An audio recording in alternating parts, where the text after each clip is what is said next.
Hello everyone, welcome again in this online platform of engineers classes for you। जैसा कि आपको screen पे जो है ना एक न्यूमेरिकल विजिबल होगा, हम ऑलरेडी अंडरलाइन कर दिए हैं जो इम्पोर्टेंट बातें हैं जिसका ध्यान आपको रखना है और उसके बेसिस पे जो है आपको इस न्यूमेरिकल को सॉल्व करना है। ये न्यूमेरिकल सॉल्व करने से जो है वो आपको बहुत कुछ सीखने को मिलेगा। बहुत सारे न्यूमेरिकल का ये कहिए तो बेस है, क्योंकि बहुत सारा कुछ जो है उसमें फाइंड आउट भी करना है, बहुत सारा वैल्यू की हेल्प से आपको फाइंड आउट हो पाएगा जो भी यहाँ पे फाइंड करना है। तो चलिए एक बार हम यहाँ पे ना रीड कर देते हैं। अंडरलाइन तो किया हुआ है। इन एन ऑटो साइकिल, तो साइकिल कैसा है, तो साइकिल आपका जो है ना यहाँ पे वो ऑटो साइकिल है, ये बात ध्यान रखना है। ऑटो साइकिल यहाँ पे दिया हुआ है। तो in an auto cycle air at 17 degree Celsius, air कितने डिग्री सेल्सियस पे, तो 17 degree Celsius and 1 bar pressure. तो प्रेशर का वैल्यू कितना है, तो प्रेशर का वैल्यू जो यहाँ पे दिया हुआ है ना वो प्रेशर का वैल्यू है आपका 1 बार यहाँ पे है।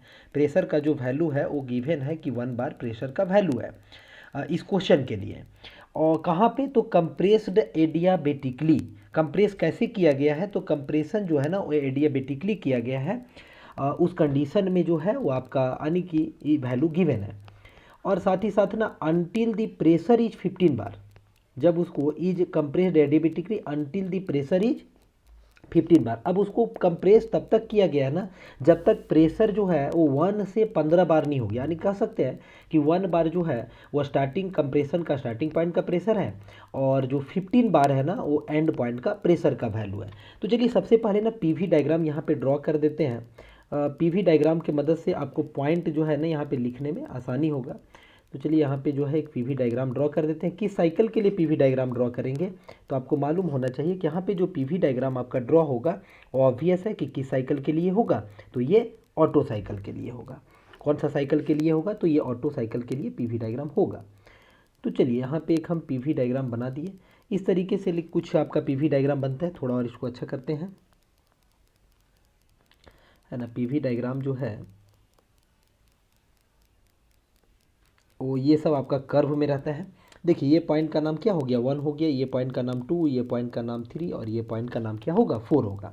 आपको मालूम है कि कांस्टेंट वॉल्यूम पे एडिशन होता है, यानी कि V2 का वैल्यू और V3 का बराबर होगा, और कांस्टेंट वॉल्यूम पे रिजेक्शन होता है, यानी V1 का वैल्यू V4 का वैल्यू क्या होगा, बराबर होगा। साइकिल जो है वो साइकिल कैसा होगा, तो साइकिल आपका क्लॉकवाइज होता है। क्लॉकवाइज होता है, देखिए आप साइकिल को ध्यान से कैसा बना है, क्लॉकवाइज। यहाँ से यहाँ जो आपका हो रहा है ना हीट का क्या हो रहा है, एडिशन हो रहा है, और इस जगह पे जो है वो हीट का क्या हो रहा है, रिजेक्शन हो रहा है। ठीक है। तो देखिए गिवन वैल्यू किस तरीके से है, तो आप क्वेश्चन को पढ़ेंगे तो आपको पता चलेगा T1 का वैल्यू जो है ना वो आपको दिया हुआ है 17 डिग्री सेल्सियस। इसको आप कैल्विन में कन्वर्ट करेंगे तो आप 273 इसमें जोड़ेंगे 17 में, तो आपको जो आएगा ना वो 290 डिग्री कैल्विन आएगा। और साथ ही साथ ना P1 का वैल्यू दिया हुआ है जो कि है 1 बार है। और देखिए लिखा हुआ adiabatically until the pressure is 15 बार, तो ऑब्वियस है जब कंप्रेशन एडियाबेटिकली कंप्रेस किया गया लिखा हुआ है तो इसका मतलब 2 पॉइंट का प्रेशर का वैल्यू है, और 2 पॉइंट का प्रेशर का वैल्यू कितना गिवन है, तो ये गिवन है 15 बार गिवन है। और साथ ही साथ आगे जब पढ़ेंगे ना heat is added at constant volume until the pressure rises to 40 bar. जब हीट ऐड करेंगे तो 2 से 3 में हीट एडिशन का प्रोसेस होता है ना। तो इसका मतलब है कि हीट ऐड का लास्ट पॉइंट कौन सा होगा, तो 3 होगा। तो वहाँ पे प्रेशर का वैल्यू कितना है, तो ये है 40 बार, क्योंकि हीट ऐड 2 से 3 तक हीट एडिशन हुआ है कांस्टेंट वॉल्यूम पे, और 4 से 1 में क्या हुआ है, हीट का रिजेक्शन हुआ है। और आपको मालूम है कि ये 1 से 2 और जो 3 से 4 है ये किस को फॉलो कर रहा है, किस लॉ को, तो PV to the power gamma is equal to constant. ये वाला जो होता है ना इसको हम लोग कंप्रेशन बोलते हैं, ये जो लाइन होता है ना इसको क्या बोलते हैं, एक्सपेंशन। एक्सपेंशन है लाइन नहीं, एक्चुअली में 1 से 2 और आपका 3 से 4 जो है ना ये कर्व है, ये कर्व है। यहाँ पे आपको ऐसा दिख नहीं भी रहा है, लेकिन फिर भी ये कर्व है आपका, है ना। आप अच्छे से बना लेंगे अपने कॉपी में कि कर्व जैसा। तो अब देखिए यहाँ तक तो आपको पता चल गया, निकालना क्या है, तो कंप्रेशन रेशियो और एयर स्टैंडर्ड एफिशिएंसी निकालना है, मीन इफेक्टिव प्रेशर निकालना है, सीवी का वैल्यू और आर बार जिसको बोलते हैं यूनिवर्सल गैस कांस्टेंट, इसका वैल्यू गिवन है। तो उसके हेल्प से चीज़ों को निकालते हैं। चलिए 1 बाय 1 निकालते हैं। एयर स्टैंडर्ड एफिशिएंसी तब तक नहीं निकलेगा जब तक आपको आर का वैल्यू मालूम नहीं होगा। तो आर का वैल्यू ना आप सभी लोग जानते हैं कि आर का वैल्यू जो होता है वी नो दैट आर को हम लोग क्या बोलते हैं, तो आर को हम लोग कंप्रेशन रेशियो बोलते हैं, CR। और आर का वैल्यू होता है total volume divided by clearance volume. Total volume का मतलब होता है ऑरिजिन से मेजर करते हैं, तो ये वाला जो वॉल्यूम पूरा होता है ना, इस वॉल्यूम को हम लोग क्या बोलते हैं, तो इस वॉल्यूम को बोलते हैं टोटल वॉल्यूम। और यहाँ पे स्टार्टिंग में ये जो वॉल्यूम होता है ना, इस वॉल्यूम को बोलते हैं क्लियरेंस वॉल्यूम। और ये वाला जो वॉल्यूम इधर जो दिख रहा है ना, इस वॉल्यूम को बोलते हैं स्ट्रोक वॉल्यूम या फिर स्वेप्ट वॉल्यूम। तो आप बोलेंगे टोटल मतलब क्या हुआ, क्लियरेंस प्लस स्ट्रोक वॉल्यूम होगा टोटल का मतलब। या फिर टोटल वॉल्यूम को हम 1-2 के टर्म में लिखेंगे तो कितना लिखेंगे, तो V1 अपॉन क्या लिख देंगे, V2, क्योंकि 0 से 2 तक को क्लियरेंस वॉल्यूम बोलेंगे, तो यानी कि V1 अपॉन V2 आपका होगा आर का वैल्यू। तो आर निकाल लेंगे तो आपका हो जाएगा, एफिशिएंसी निकल जाएगा। तो चलिए कंसीडर करते हैं प्रोसेस 1 से 2। प्रोसेस कहाँ से कहाँ, तो 1 से 2 आप कंसीडर कीजिए। तो 1 से 2 में आप देख पा रहे हैं P V to the power gamma is equal to constant हो रहा है। तो इसका मतलब है कि P1 V1 to the power gamma is equal to कितना होगा, तो P2 V2 to the power gamma होगा ना। अब यहाँ से जो है वो आप यदि P1 बाई P2, चलिए P1 बाई P2 नहीं, V1 बाई V2 ही पहले लिख देते हैं। तो यहाँ से जो आप यदि है क्या निकाल सकते हैं, तो V1 by V2 is equal to कितना हो जाएगा, तो V1 by V2 is equal to हो जाएगा P2 बाई P1 हो जाएगा आपका। P2 बाई क्या होगा, P1 होगा। और पावर में क्या होगा, इधर से हटाएंगे तो 1 अपॉन क्या हो जाएगा, गामा हो जाएगा। अब ये बता दीजिए ना, यही वाला वैल्यू क्या आर का वैल्यू नहीं है क्या, यही वैल्यू आर का वैल्यू है ना। यानी आप कहेंगे compression ratio V1 by V2 is equal to इतना। तो यहाँ से जो है वो कंप्रेशन रेशियो का वैल्यू आपको निकल करके आ गया, P2 का वैल्यू 15 बार गिवन है और ये है 1 बार गिवन है। और 1 अपॉन गामा, गामा का वैल्यू जो होता है एयर के लिए आपको मालूम है कि 1.4 होता है गामा का वैल्यू। इसको यदि आप कैलकुलेटर से सॉल्व करेंगे तो देखिए आएगा 6.91 आएगा। तो 6.91 एक जो हो गया ना, यह एक आपका आंसर हो गया। यही आपको क्या करना था, फाइंड आउट करना था। अब इसके बाद जो है वो ईजिली आप जो है वो एफिशिएंसी फाइंड कर पाएंगे किसका, तो ऑटो साइकिल का। ऑटो साइकिल का एफिशिएंसी का फॉर्मूला मालूम है कि 1 माइनस क्या होता है, 1 divided by R to the power क्या होता है, तो गामा माइनस 1 होता है। तो यहाँ पे आप आर का वैल्यू को रखेंगे तो 1 माइनस कितना होगा, 1 डिवाइडेड बाय आर का वैल्यू है 6.91, गामा माइनस 1, गामा का वैल्यू 1.4, तो माइनस 1 करेंगे तो कितना आएगा, 0.4 आएगा। यहाँ से वैल्यू को आप कैलकुलेटर से कैलकुलेट कीजिएगा तो आएगा 0.539 आ रहा है। इसको परसेंटेज में कन्वर्ट करेंगे, 100 से मल्टीप्लाई करेंगे तो 53.9 क्या होगा परसेंट। तो 53.9% ये भी एक आंसर हो गया। 2 आंसर निकल गया है। अब थर्ड में मीन इफेक्टिव प्रेशर निकालना है। थर्ड में जो है ना आपको क्या निकालना है, तो मीन इफेक्टिव प्रेशर निकालना है। तो चलिए अब मीन इफेक्टिव प्रेशर से रिलेटेड जो है कुछ बातें करते हैं।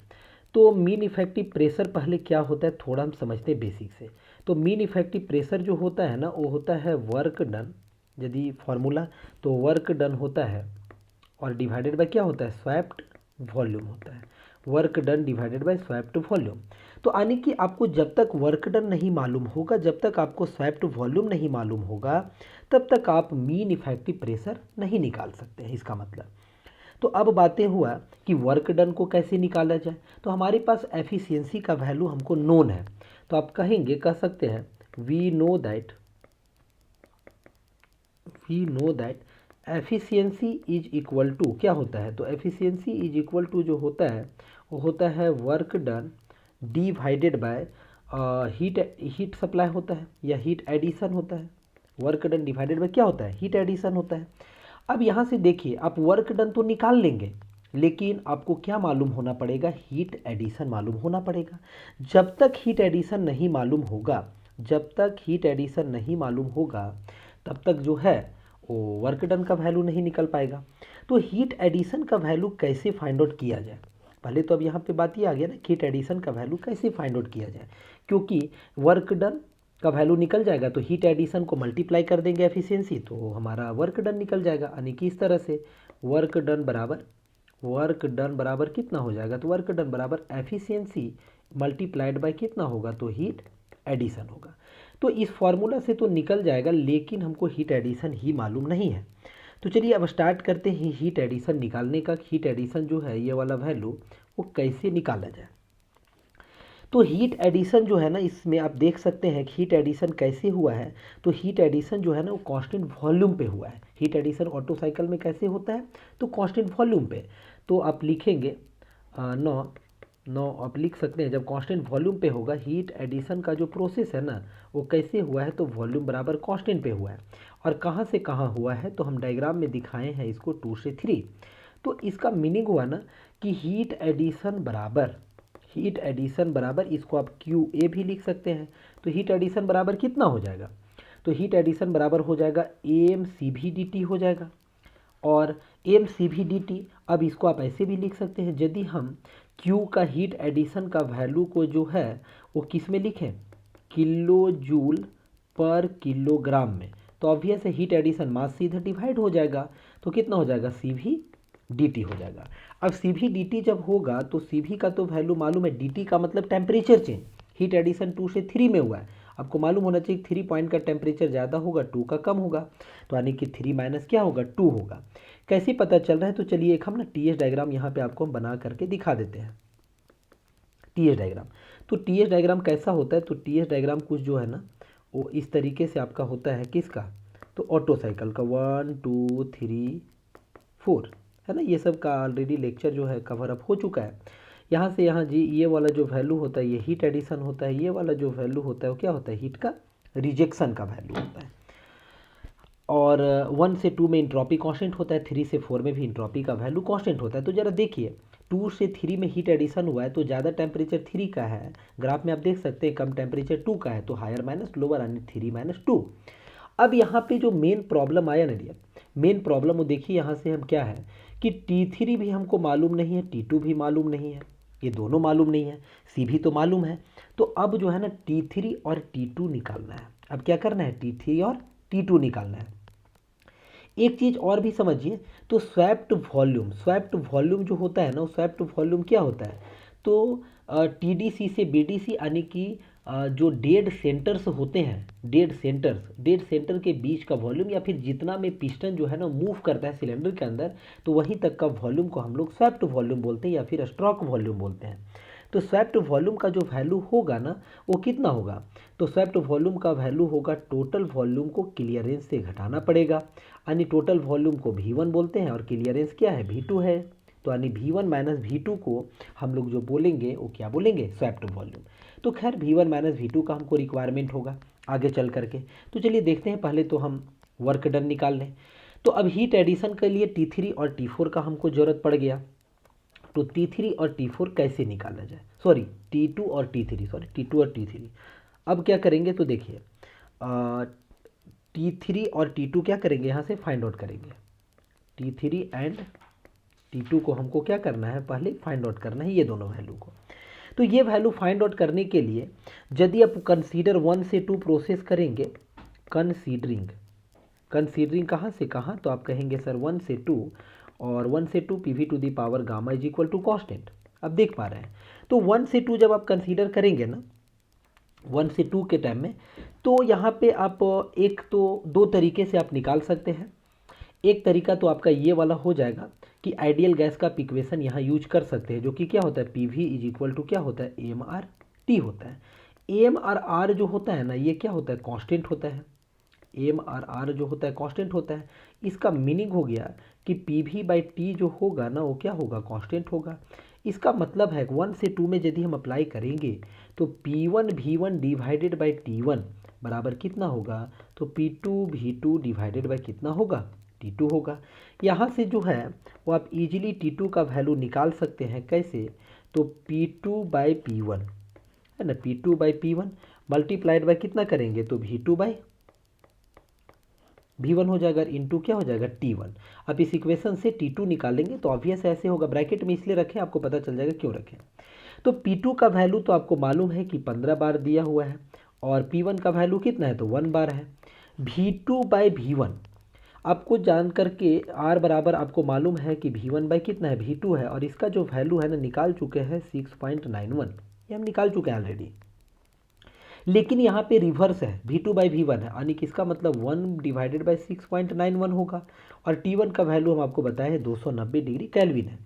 अब जब इसको सॉल्व करेंगे ना तो T2 का जो वैल्यू आएगा कैलसिस से जब आप करेंगे 629.5 डिग्री केल्विन आएगा। याद रखेंगे इतना आएगा। अब जो है इसको ना अदर वे से भी आप सॉल्व कर सकते हैं। एक दूसरा तरीका हो सकता है, अदर वे हम आपको बता देते हैं। अदर वे देखिए, अदर वे क्या होगा, तो PV to the power gamma यानी एडियाबेटिक को फॉलो कर रहा है, तो आप एडियाबेटिक के थ्रू भी निकाल सकते हैं। सिंपली T2/T1 टेम्परेचर, वॉल्यूम और प्रेशर का रिलेशन होता है, तो यहाँ पे टेम्परेचर और वॉल्यूम वाला रिलेशन हम सिर्फ यूज करेंगे। तो कितना हो जाएगा, V1/V2 हो जाएगा, और टू दी पावर कितना हो जाएगा, गामा -1। यहाँ से जब आप T2 का वैल्यू निकालेंगे तो T1 होगा, V1/V2 क्या होता है, R होता है, तो R टू दी पावर क्या हो जाएगा, गामा -1। तो देखिए T2 बराबर जो है वो T1 का वैल्यू 290 होगा, R का वैल्यू 6.91 है, और गामा -1 यानी 0.4 होगा, क्योंकि हम घटाएंगे गामा को 1.4 से 1 तो 0.4 आएगा। तो अप्रॉक्स ये भी जो वैल्यू आएगा ना, अब करके देखेंगे, हम यहाँ नहीं कर रहे हैं, लगभग 629.5 ही आएगा। जो ऊपर में आया है ऑब्वियस है कि ये भी T2 का वैल्यू जो है उतना ही आएगा, थोड़ा बहुत वेरिएशन आ सकता है। उसका वजह होगा ना कि कंप्रेशन रेशियो 6.91 के आगे भी है, तो पूरा कंप्रेशन रेशियो का कंप्लीट वैल्यू कंसीडर नहीं किया गया, में भी थोड़ा वेरिएशन आ सकता है, थोड़ा बहुत का। खैर आप समझ गए, T2 का वैल्यू निकल गया, T3 का निकालना है। अब देखिए T3 का निकालने के लिए क्या करेंगे, तो आइए T3 कहाँ पे आया है, तो 2 से 3 में आया है ना, तो 2 से 3 प्रोसेस कंसीडर कीजिए। तो कंसीडरिंग 2 से 3 वाला प्रोसेस, जो कि 2 से 3 में क्या है, तो आप कहेंगे सर वॉल्यूम बराबर है ना कांस्टेंट है। अब देखिए पीवी इज इक्वल टू जो है ना वो AMRT जानते हैं सभी लोग। जब वॉल्यूम आपका कांस्टेंट हो गया, AMR भी कांस्टेंट होता है, यानी ये पूरा क्या हो गया, ये पूरा आपका कांस्टेंट हो गया। तो ये बताइए कि प्रेशर क्या होगा, तो डायरेक्टली प्रोपोर्शनल टेम्परेचर होगा। प्रेशर डायरेक्टली प्रोपोर्शनल टेम्परेचर, इसका मीनिंग क्या हुआ कि प्रेशर बाय टेम्परेचर बराबर क्या होगा, कांस्टेंट होगा। तो इसी को इसी कॉन्सेप्ट से यूज कर लेंगे हम लोग और बना देंगे। तो अब क्या लिख सकते हैं यहाँ पे, तो ऑब्वियस है लिख सकते हैं T2/T3 है ना, T2/T3 या T3/T2 इज इक्वल टू कितना लिख सकते हैं, तो इज इक्वल टू लिख सकते हैं आप P3/P2 लिख सकते हैं आप यहाँ से 2 से 3 वाला प्रोसेस में, है ना। T3/T2 is equal to P3/P2। तो यहाँ से जो T3 का वैल्यू है वो T3 का कितना आ जाएगा, तो 629.5 मल्टीप्लाइड में क्रॉस मल्टीप्लाई, P3 का वैल्यू जो है ना 40 गिवन है, और P2 का वैल्यू 15 बार है। तो इसको जब आप सॉल्व करेंगे ना तो ये आएगा 1678.7 केल्विन आ रहा है, डिग्री केल्विन। तो देखिए T3 का वैल्यू इतना आया, और ये एक्चुअली में ना सबसे मैक्सिमम टेम्परेचर है, याद रखिएगा। ये जो है ना ये मैक्सिमम टेम्परेचर है, इससे ज़्यादा ना टेम्परेचर कहीं नहीं होगा। आप ग्राफ से भी ना देख सकते हैं इस चीज़ को, ग्राफ में देखिए 3 पॉइंट जो है ना सबसे ऊपर है, यानी कि मैक्सिमम टेम्परेचर कहाँ पे होगा, तो 3 पे ही होगा। मैक्सिमम प्रेशर भी कोई पूछे कहाँ पे होगा ना, तो मैक्सिमम प्रेशर भी इस ग्राफ से आपको पता चल जाएगा 3 पे ही होगा, 3 पे ही होगा। तो चलिए T3 का भी वैल्यू पता चल गया। अब जो है यहाँ से सो देखिए आप क्या फाइंड आउट कर सकते हैं, तो हीट एडिशन आप फाइंड आउट कर सकते हैं, जो कि किस में आएगा, तो आएगा किलो जूल पर किलोग्राम में आएगा। तो क्या करेंगे, CV T3 माइनस क्या लिखेंगे, तो T2 लिखेंगे। CV का वैल्यू है 0.717, और T3 का वैल्यू आया है 1678.7 माइनस करेंगे 629.5। तो यहाँ से जो आएगा, अब इसको सॉल्व कीजिएगा, 6552.3 किलो जूल पर किलोग्राम आ रहा है। यानी कि इतना किलो जूल पर किलोग्राम जो है ना वो किसका वैल्यू आ रहा है, तो ये जो है ये हीट एडिशन का वैल्यू आ रहा है, काफ़ी इंपॉर्टेंट है। ये हीट एडिशन का वैल्यू आ गया 652.3 किलो जूल पर किलोग्राम। ऐसे भी आप यूनिट से भी देखेंगे तो ऑब्वियस है CV का यूनिट जो होता है ना होता है किलो जूल पर kilogram kelvin, kelvin kelvin cut गया, यानी किलो जूल पर किलोग्राम बचा। तो अब ये बता दीजिए आप कि क्या यहाँ से आप जो है वो वर्क डन का वैल्यू निकाल सकते हैं क्या, अब कहेंगे S। तो वर्क डन बराबर कितना हो जाएगा, तो वर्क डन बराबर जो हो जाएगा वो एफिशिएंसी एयर स्टैंडर्ड साइकिल का इंटू क्या हो जाएगा, हीट एडिशन हो जाएगा, ऊपर में बताए हैं। एफिशिएंसी जो है वो है 0.539, और इसका जो वैल्यू आया ना 5752 पॉइंट कितना 3, 752.3।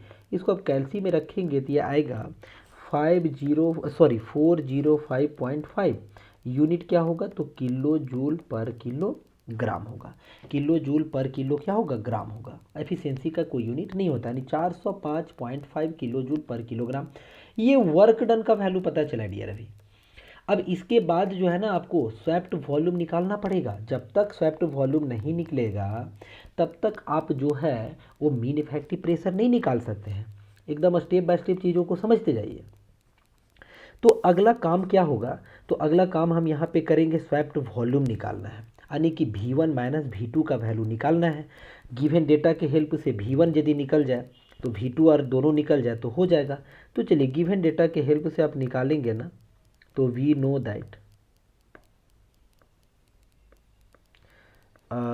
दैट आप लिख सकते हैं, वी नो दैट क्या लिख सकते हैं, तो वी नो दैट में आप एकदम बिल्कुल भी जान रहे हैं P V is equal to क्या होता है, तो एक होता है फॉर्मूला MRT, और ये किसका इक्वेशन होता है, तो पहले भी आप लिखे बहुत बार, आइडियल गैस इक्वेशन है। आइडियल गैस इक्वेशन है, देखिए बहुत बारीकी से समझिए चीज़ों को कैसे होगा। तो ये बताइए कि क्या PV/M हम लिख सकते हैं ऐसा, इज इक्वल टू कितना होगा, R बार बाय मॉलिक्यूलर वेट और इंटू टी होगा। क्योंकि गिवन जो है ना आपको वो क्या गिवन है, तो इस क्वेश्चन में ना आर बार का वैल्यू गिवन है 8.314 किलो जूल पर किलो मोल केल्विन, ये गिवन है। तो आप जानते हैं since R characteristic gas constant होता है, ये होता है universal gas constant divided by molecular weight. Universal gas constant हमेशा सेम होता है, और मॉलिक्यूलर वेट का यूनिट का बात करें ना तो इसका यूनिट होता है किलोग्राम किलो मोल, या फिर एक और यूनिट होता है और वो होता है ग्राम पर मोल, ग्राम पर मोल, दोनों तरीके से। ठीक, तो यहाँ से देखिए इसको और क्या लिख सकते हैं, तो P लिख सकते हैं, छोटा वॉल्यूम लिख सकते हैं, स्पेसिफिक वॉल्यूम। ये V को क्या पढ़ेंगे, तो आप कहेंगे सर ये भी जो है ना ये स्पेसिफिक वॉल्यूम है, स्पेसिफिक वॉल्यूम है। स्पेसिफिक वॉल्यूम क्या होता है, पर मीटर पर किलोग्राम में होता है, पर किलोग्राम में। यानी स्पेसिफिक वॉल्यूम का जो यूनिट होता है ना होता है मीटर क्यूब पर किलोग्राम। तो इज इक्वल टू क्या हो गया, तो R bar T divided by molecular wait. तो यहाँ से ये बताइए कि भी का वैल्यू यदि हम निकालेंगे तो कितना हो जाएगा, तो R bar T divided by P into M हो जाएगा। ये एक फॉर्मूला है, यहाँ से देखिए निकल जाएगा आपको। सो ये बता दीजिए क्या हम V1 का वैल्यू निकाल सकते हैं, कि आप कहेंगे कैसे, क्योंकि आर बार तो आर बार ही रहेगा, T1 का वैल्यू आपको मालूम है, P1 का भी वैल्यू मालूम है, और मॉलिक्यूलर वेट तो एयर का हम यहाँ रखेंगे। तो आर बार का वैल्यू कितना आएगा, तो 8.314 आएगा, और इंटू क्या कर देंगे इसको 10⁻³ से, तो किलो जूल को जूल में चेंज करेंगे, और फिर क्या करेंगे 290 होगा T1 का वैल्यू। P1 का वैल्यू जो है वो बार में है, 1 bar is equal to 10⁵ pascal, तो इसीलिए 10⁵ से मल्टीप्लाई किए। एयर के लिए कितना होता है मॉलिक्यूलर वेट, 29 होता है। थोड़ा सा यहाँ पे ना एक बहुत ही इंपॉर्टेंट बात अभी डिस्कस करेंगे, और वो है यूनिट से रिलेटेड। यूनिट थोड़ा समझिए, यूनिट का खेल बहुत इंपॉर्टेंट है। ऑब्वियस है इसका यूनिट जो है ना वो क्या है, तो आप अभी बताए मीटर क्यूब पर किलोग्राम है, तो ऑब्वियस है इससे पूरा से जो है वो यूनिट यही आना चाहिए। देखिए इसीलिए हम मल्टीप्लाई डिवाइड वगैरह जो भी किया है ना 10⁻³ वगैरह, इसीलिए किया, आपको तुरंत पता चल जाएगा। अब जब किए हैं तो इसका मतलब वो जूल में कन्वर्ट हो गया, यानी जूल क्या हो गया, जूल किलो मोल केल्विन हो गया है, और इंटू क्या है 290 केल्विन है, डिवाइडेड बाय कितना होगा, पास्कल मतलब होता है न्यूटन पर मीटर स्क्वायर, सभी को मालूम है। 29 अब ऊपर में ही बताए हैं, इसका यूनिट क्या होता है, तो इसका यूनिट जो होता है किलोग्राम पर किलो मोल। 1 किलो मोल में कितना किलोग्राम, वो मॉलिक्यूलर वेट होता है। तो किलो मोल कट जाएगा, केल्विन से केल्विन कट गया। अब बचा क्या क्या, तो आप देखिए ऊपर में जूल, जूल को क्या बोलते हैं, तो आप कहेंगे न्यूटन इंटू मीटर जूल होता है, नीचे में न्यूटन है ना, और मीटर स्क्वायर कहाँ चला जाएगा, तो आपका ऊपर में कहाँ चला जाएगा, ऊपर में मीटर स्क्वायर चला जाएगा नीचे वाला, और क्या बचेगा नीचे में किलोग्राम बचेगा। न्यूटन से न्यूटन कैंसल आउट हो जाएगा, देखिए बच क्या रहा है, तो मीटर क्यूब पर किलोग्राम। काफ़ी इंपॉर्टेंट होता है। यदि आप 10⁻³ से भी मल्टीप्लाई नहीं करते 8.314 को, या फिर 10⁵ से नहीं मल्टीप्लाई करते, तो यूनिट मीटर क्यूब पर केजी एकदम नहीं आता।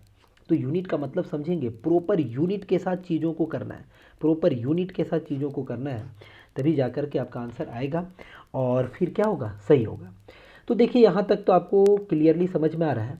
अब क्या होगा, इस वैल्यू को जब यहाँ से फाइंड आउट करेंगे कैलसी से, तो देखिए V1 का जो वैल्यू आता है ना, वो आता है लगभग 0.8314, 0.8314 यूनिट क्या होगा, तो मीटर क्यूब पर किलोग्राम होगा। अब यहाँ तक ये बात पता चल गया। अब जो है वी हैव आप लिख सकते हैं, वी हैव क्या, तो वी हैव आर बराबर जो है वो कितना है, तो V1/V2 है, वो आर है। अब ये बताइए आर बराबर यदि हम V1 को डिवाइड कर दें एम से और V2 को भी डिवाइड कर दें एम से, कोई इशू है क्या, कोई दिक्कत नहीं है, एम से डिवाइड किए एम कट जाएगा। लेकिन V1 को एम से डिवाइड करेंगे तो स्पेसिफिक वॉल्यूम हो जाएगा और ये क्या हो जाएगा, स्पेसिफिक वॉल्यूम 2 का हो जाएगा। तो क्योंकि स्पेसिफिक वॉल्यूम हमको मालूम है तो स्पेसिफिक वॉल्यूम 2 का मालूम कर लेंगे यहाँ से। तो इसलिए ये बताइए स्पेसिफिक वॉल्यूम 2 का कितना हो जाएगा, तो स्पेसिफिक वॉल्यूम 2 बराबर हो जाएगा V1/R, होगा ना, V1 अपॉन कितना हो जाएगा, तो V1/R हो जाएगा। V1 का वैल्यू है 0.8314 और R का वैल्यू कितना है, तो 6.91। इसका वैल्यू जो आता है ना, ये अप्रॉक्स जो आता है, ये आता है कैलकुलेटर से आप करेंगे तो 0.1203 आ रहा है मीटर क्यूब पर किलोग्राम। ये किसका वैल्यू है, तो ये स्पेसिफिक वॉल्यूम 2 पॉइंट का है। ये स्पेसिफिक वॉल्यूम किस पॉइंट का है, 2 पॉइंट का है। अब स्पेसिफिक वॉल्यूम 2 पॉइंट का निकल गया, तो अब यहाँ से जो है, यहाँ से आप इजीली निकाल सकते हैं क्या चीज़, तो स्वैप्ड वॉल्यूम निकाल लेंगे। अब स्वैप्ड वॉल्यूम भी जो निकालेंगे ना, वो आपको मीटर क्यूब पर किलोग्राम में ही यहाँ निकल करके आएगा। तो कितना होगा, तो ऑब्वियस है 1 पॉइंट का वॉल्यूम माइनस क्या होगा, तो 2 पॉइंट का वॉल्यूम होगा। तो 1 पॉइंट का वॉल्यूम को 2 पॉइंट के वॉल्यूम से जब घटाएंगे आप, तो ये लगभग आएगा 0.711 आएगा, यूनिट आएगा मीटर क्यूब पर किलोग्राम। V1 का वैल्यू आपको मालूम है, V2 से घटा दीजिए तो देखिए इतना आएगा, ये स्वैप्ड वॉल्यूम आ गया। अब देखिए खुशी मिल गया, क्योंकि अब आपका काम ना कंप्लीट होने को है। तो यहाँ से अब क्या करेंगे, मीन इफेक्टिव प्रेशर का वैल्यू रखेंगे। वर्क डन का वैल्यू कितना आया है, तो 405.5 आया था और इसका वैल्यू आया है 0.711 आया है। समझिए चीज़ों को। अब यहाँ पे यूनिट वाला थोड़ा खेल जरूरी है। यूनिट देखिए कितना इंपॉर्टेंट रोल प्ले करता है ना यूनिट इंजीनियरिंग में, वो समझना आपको। यूनिट ऊपर में वर्क डन है, वर्क डन को हम किस में लिखे थे, तो आप अभी देखे थे किलो जूल पर किलोग्राम में लिखे थे, है ना। और नीचे में क्या है, तो मीटर क्यूब पर किलोग्राम में है, तो मीटर क्यूब हो जाएगा, किलोग्राम कहाँ चला जाएगा ऊपर। किलोग्राम से किलोग्राम कैंसल आउट होगा, बचेगा क्या, तो किलो जूल पर मीटर क्यूब। तो किलो जूल पर मीटर क्यूब को और क्या लिख सकते हैं, तो और इसको आप लिख सकते हैं kilo newton metre divided by metre cube, क्योंकि किलो जूल मतलब किलो न्यूटन मीटर। यहाँ से कट कैंसल आउट होगा तो फाइनली क्या बचेगा, kilo newton per metre square बचेगा। और kilo newton per metre square is your kilo pascal. उम्मीद है आपको समझ में आ रहा होगा। इसी को हम लोग क्या बोलेंगे, किलो पास्कल बोलेंगे। तो यदि पास्कल में चेंज करना है तो क्या करेंगे, पास्कल में चेंज करने के लिए 1000 से यदि हम इसमें मल्टीप्लाई कर दें, 1000 से इसमें मल्टीप्लाई कर दें, तो जो वैल्यू निकल कर के आएगा वो आपका किस में आएगा, पास्कल में आएगा। पास्कल का मतलब न्यूटन पर मीटर स्क्वायर में आएगा। देखिए कैलसी सब कीजिएगा, इतना आएगा 5.70 इंटू 10⁻⁵ आता है 5 और ये आता है पास्कल। या फिर इसी को लिखेंगे 5.70 into 10⁻⁵ Newton per metre square. अब इसको और क्या लिख सकते हैं, तो 10⁻⁵ को गायब करेंगे तो 5.70 क्या हो जाएगा, ये बार हो जाएगा। और ये वैल्यू किसका है, तो मीन इफेक्टिव प्रेशर का वैल्यू है। ये किसका वैल्यू है, तो यही वैल्यू जो है वो आपका मीन इफेक्टिव प्रेशर का वैल्यू है। यानी mean effective pressure is equal to जो आया, इसको अच्छे से लिख देते हैं, वो कितना आया, तो 5.70 बार आया। 5.70 बार कैसे किए, तो आपको मालूम है ना 1 बार इज इक्वल टू क्या होता है, तो 10⁵ न्यूटन पर मीटर स्क्वायर होता है, या फिर इसी को पास्कल बोलते हैं। तो तीनों आंसर यहाँ पे निकल करके आ गया। आर का वैल्यू आ गया आर का वैल्यू कितना आया है, तो 6.91 आया है। और आपका मीन इफेक्टिव प्रेशर का वैल्यू आया है 5.70 आया है। और एफिशिएंसी का जो वैल्यू आया है ना, वो एफिशिएंसी का वैल्यू आपका आया है 53.9 यानी कि 0.539 आया है। तो इस तरह से सारे वैल्यू हम फाइंड आउट कर लिए हैं। उम्मीद है ये न्यूमेरिकल आपको अच्छा लगा होगा। अच्छा लगा होगा ज़रूर आप लाइक करें, कमेंट करके बताएं कि आपको कैसा लग रहा है न्यूमेरिकल। हम इस तरह का न्यूमेरिकल जो है अपने चैनल पे लाते रहेंगे। So thank you for watching.